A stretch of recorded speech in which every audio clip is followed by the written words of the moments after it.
اعوذ باللہ من الشیطان الرجیم بسم اللہ الرحمن الرحیم۔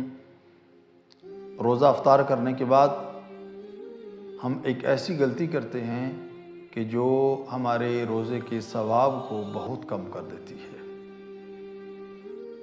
قرآن مجید میں جو آیہ مجیدہ موجود ہے روزے کے بارے میں، خداوند کریم فرما رہا ہے یا ایھا الذین آمنوا کتب علیکم الصیام کما کتب علی الذین من قبلکم لعلکم تتقون، کہ اے ایمان والو تمہارے اوپر روزے فرض کیے گئے ہیں اسی طرح سے جس طرح تم سے پہلے امتوں پر فرض کیے گئے تھے۔ کیوں فرض کیے گئے ہیں؟ لعلکم تتقون، تاکہ تم پرہیزگار بن جاؤ۔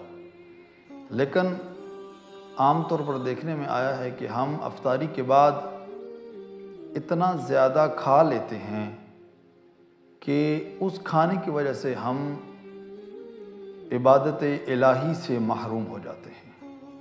ظاہری بات ہے، اگر ایک انسان زیادہ کھانا کھا لے گا تو اس کے اوپر نیند ہی طاری ہوگی، اور جب نیند طاری ہوگی تو وہ عبادت الہی سے محروم ہو جائے گا۔ ہمارے ایک استاد محترم تھے، وہ فرمایا کرتے تھے کہ لوگ سحری اس طرح سے اور اس نیت کے ساتھ کرتے ہیں کہ پورا دن ہم نے بھوکا رہنا ہے، پیاسا رہنا ہے، اور بہت زیادہ سحری کرتے ہیں، اور جب افطاری کا وقت آتا ہے تو افطاری بھی اس طرح سے کرتے ہیں، اس انداز سے کرتے ہیں کہ ہم نے پورا دن بھوکا اور پیاسا گزارا ہے۔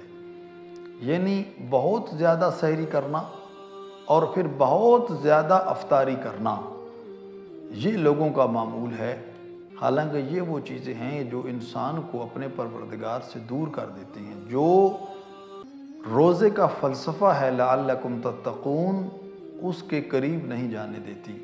تو اس وجہ سے انسان کو چاہیے کہ معمولاً جو آپ کھانا کھاتے ہیں سحری میں وہی کھانا کھانا چاہیے، اور جو آپ معمولاً کھانا کھاتے ہیں وہی کھانا انسان کو افطاری میں بھی کھانا چاہیے۔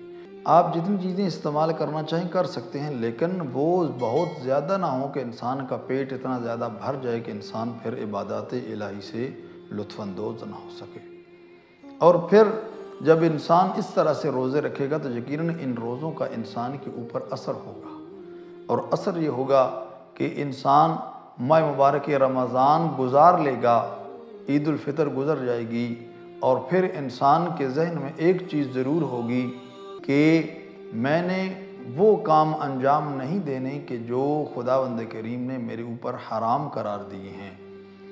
اس وجہ سے چونکہ جب انسان ماہ مبارک رمضان میں خداوند کریم کی حلال کردہ چیزوں سے اجتناب کر سکتا ہے تو یقیناً خداوند کریم کی حرام کردہ چیزوں سے بھی ضرور اجتناب کر سکتا ہے۔ دعا ہے خالق کائنات کی بارگاہ میں خداوند کریم ہم سب کو احکام الہیہ کے مطابق زندگی سنوارنے اور گزارنے کی توفیق عطا فرمائے۔ السلام علیکم ورحمۃ اللہ وبرکاتہ۔